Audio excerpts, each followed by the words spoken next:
Hello बच्चों, let's read the question. The question is the shape of methyl radical is.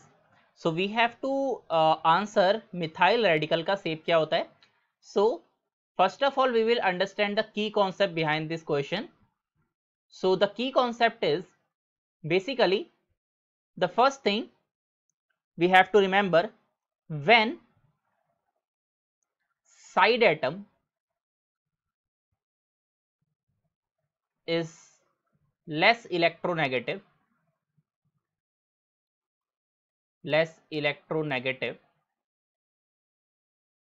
than central atom, then lone pair is not counted in hybridization. Lone pair is not counted in hybridization. This is the basic rule. Hybridization. But if there is a side atom which is more electronegative, but if we can say that, but if side atom is more electronegative,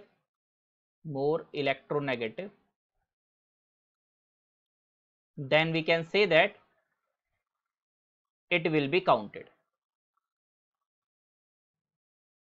Now, in the case of CH3 free radical, we will first draw the shape of CH3 free radical. So, in the case of CH3 free radical, we will be having three hydrogen will be there, and we will be having one lone pair, which is basically single electron lone pair. Okay. Now, here we can see that कि hydrogen क्या होता है? Hydrogen is less electronegative than carbon. Less electronegative than carbon. Since it is less electronegative than carbon, so we will not count the hybridization of this lone pair.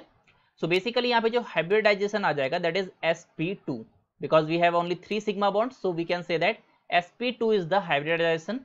और sp2 अगर hybridization है, तो we can say that the structure is basically हम क्या कह सकते हैं, the structure will be trigonal planar. So the structure will be trigonal planar. So the answer for this question is trigonal planar, and we can see the option number C is saying that planar. That means the correct answer for this question is option number C. So I hope you understood it well. Thank you.